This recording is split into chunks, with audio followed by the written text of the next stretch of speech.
Doctor صاحب یحییٰ مدنی رحمۃ اللہ علیہ کا ذکر آیا، میں چاہتا ہوں اسی تسلسل میں، جب ظاہر حجاز مقدس میں آپ رہے ان کی خدمت میں، اور وہی بات ہے کہ جس ڈال کا پرندہ ہے اسی شاخ سے جو ہے فیض ملتا ہے۔ کمال تو یہ کہ بھیجنے والے کیا کمال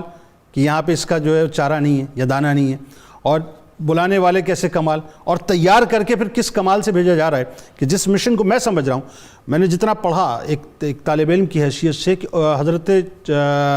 نصیر الدین چراغ دہلوی رحمۃ اللہ علیہ کے بعد سلسلہ چشت اور خانقاہوں میں وہ بات نہیں رہی تھی، یعنی خاص طور پہ وہ جو خانقاہوں کی جو ایک فضا تھی معدوم ہو گئی تھی، لنگروں اور ناروں تک بات رہ گئی تھی۔ وہ ذرا حالات بتائیے کہ ان حالات میں آپ تشریف لائیں، اور جو آپ نے ریوائول کیا ہے یعنی ملت کے حوالے سے بھی، چشتیہ سلسلے کے حوالے سے بھی بتائیے ذرا۔ بسم اللہ الرحمن الرحیم۔ خواجہ کلیم اللہ جہاں آبادی کی شخصیت کو اگر گہرائی سے دیکھیں تو آپ کو تین چیزوں کا بڑا عروج نظر آئے گا۔ وہ کیا؟ ایک تو یہ تھا کہ آپ کی طبیعت میں عشق بہت بلا درجے کا، سبحان اللہ۔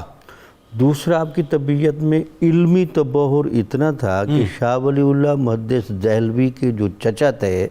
ابو الرضا صاحب، وہ ان کے استاد تھے، اور ان کی شاہ ولی اللہ صاحب اپنی کتاب انفاس العارفین میں اتنی تعریف کرتے ہیں کہ تمام علوم کے وہ بہت بحر بے کران تھے، ان کی یہ شاگرد تھے۔ سبحان۔ پھر طبیعت میں چونکہ عشق اور علم کی اتنی گہرائی اور خاندانی نجابت اور شرافتیں بھی ساتھ چل رہی ہیں، سبحان اللہ، تو جیسے ہمارے پروفیسر صاحب، پھر آپ یحییٰ مدنی صاحب کے پاس جب گئے تو انہوں نے آپ کو پہلے شرح وقایہ پڑھائی۔ اچھا، تو آپ کہتے ہیں میرے دل میں گمان آیا کہ یار مولانا یحییٰ مدنی کی طرف مجھے بھیجا تو گیا، لیکن یہ اتنے غامض اور چھپے ہوئے بزرگ ہیں کہ ظاہر سے نہیں پتہ چلتا کہ آپ اتنے بڑے ولی کامل ہیں۔ ابھی آپ ان کی علمی بحثوں کے درمیان یہ سوچ ہی رہے تھے کہ انہوں نے اپنی کتاب آپ کی طرف بڑھا دی۔ اچھا، تو جو ہی انہوں نے وہ کتاب لی تو ان کے اندر عشق کی وہ ساری چنگاری ابھر پڑی، اور آپ کے تبحر اور رعب سے حیران رہ گئے کہ یہ کتنا ولی کامل۔ اچھا، پھر خون بھی تو صدیقی ہے نا، جو خون بھی اسپارک تو ہونا تھا نا، جی استعمال ہونا تھا۔ تو بہرحال یحییٰ مدنی صاحب نے جب آپ کو کمالات عطا فرمائے تو پھر آپ کو فرمایا کہ آپ کی طبیعت میں وہ بڑی جاذبیت اور مقناطیسیت ہے، آپ اپنا ذرا مرکز کسی اچھی جگہ پر بنانا۔ تو پھر دہلی میں آ کر آپ نے وہ قیام فرمایا ایک مسجد میں، پھر وہیں اپنا آپ نے درس شروع کر لیا، اور استغنا چونکہ بہت زیادہ طبیعت میں تھا، اور ویسے یہ سلسلہ چشتیہ کی روایت میں بھی ہے کہ بادشاہوں سے حتی الوسع دور رہتے ہیں۔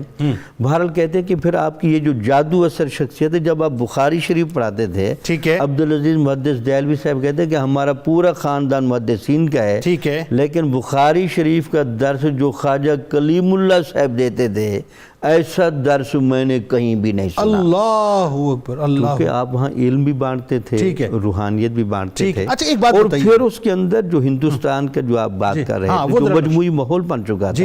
ہمیشہ یاد رکھیں تصوف جب عشق کے کرنٹ سے خالی ہو جائے، ایمان جب عشق کی لذتوں سے خالی ہو جائے، ایمان اور علم اور عمل جب یہ تھوڑے کھوکھلے ہوئے تو ان کو خواجہ کلیم اللہ صاحب جیسی شخصیت درکار تھی۔ سبحان اللہ۔ جب آپ وہاں آئے تو آپ نے نہ صرف تصوف کا احیاء کیا، علم کا احیاء کیا، بلکہ آپ کو بہت بڑا مجتہد بھی کہا جاتا ہے۔ آپ مجتہد بھی تھے، مجدد بھی تھے، بہت بڑے مفسر بھی تھے۔ یہ جو قرآن القرآن نام لیتے، یہ آپ نے جلالین کے طرز پر قرآن کی تفسیر لکھی ہوئی ہے۔ اچھا، ایک بات میں ذرا سمجھنا چاہ رہا ہوں یہاں پہ، جو خاص طور پہ جو میں نے سوال آپ سے فلوٹ کیا تھا، اس پہ بات ذرا سا آپ فرمائیں کہ خانقاہوں کے اندر جو ایک خانقاہی نظام تھا، روحانیت کا نظام، وہ معدوم ہو چکا تھا۔ کہا جاتا ہے کہ آپ نے تجدید کی چشتیہ سلسلے کی، خواجہ نصیر الدین چراغ دہلوی کے بعد خاندان چشتیہ کی جو ایک اجتماعی بندھن تھا وہ صوبوں کی طرف منتقل ہو گیا۔ اگرچہ صوبوں میں گاہے گئے طاقتور اولیاء تو چل رہے تھے، لیکن ایک مرکز کی چھت کے نیچے نہیں تھے۔ آپ نے دوبارہ دہلی میں بیٹھ کر تمام اسی جگہ بیٹھ کے جہاں سے شروع ہوا تھا متوجہ کیا، پھر ان کی باقاعدہ کلاسیفیکیشن کی، اپنے بڑے بڑے جید خلفاء تیار کیے، علماء تیار کر ان کو پھر برے صغیر کی حدود میں پھیلایا۔ اچھا ایک چیز اور، بلکہ آپ کو بتاؤں کہ یہاں جو پاکستان میں سلسلہ چشتیہ کی جو دوبارہ احیاء ہوا، خواجہ نور محمد مہاروی رحمۃ اللہ علیہ کے ذریعے، وہ خواجہ نور محمد مہاروی کے یہ پردادہ مرشد ہیں۔ ارے سبحان وہ اللہ، خلیفہ تھے خواجہ فخر الدین دہلوی کے، ہاں ہاں ہاں، اور خواجہ فخر الدین دہلوی خلیفہ تھے اپنے والد نظام الدین اورنگ آبادی کے، سبحان اللہ، اور نظام الدین اورنگ آبادی یہ خلیفہ اعظم تھے خواجہ کلیم اللہ جہاں آبادی۔ سبحان اللہ، اور ان کے بعد پھر حضرت شاہ نیاز بریلوی رحمۃ اللہ علیہ اور دیگر مسلسلہ پر چلتا رہا یا وہ چلتا ہے نا۔ اچھا اس میں کمال بات یہ ہے، میں جب پڑھ رہا تھا تو ایک اور بات یہ ہے کہ اپنا جو شرقپور شریف سے مطلب جو معاملہ ہے وہ بھی فیضان آپ سے منتقل وہ ہوا، فیضان منتقل، پیر محل علی شاہ صاحب فیضان آپ سے منتقل ہوا، سیال شریف فیضان آپ سے منتقل، یعنی یہ پورا آپ نے خانقاہوں کو جو ہے وہ فیضان بانٹا ہے۔ فیضان بانٹا ہے، بلکہ پھر آپ نے جو کتابیں لکھی، آپ کی کتابوں کے بارے میں خلیق نظامی اور محققین نے یہ تبصرے کیے ہیں کہ یہ کتابیں دستور العمل کا درجہ رکھتی تھیں۔ بالکل ٹھیک ہے، یہ صباح السبیل کتاب کا نام ہے، وحدت الوجود پر اتنی مستند کتاب ہے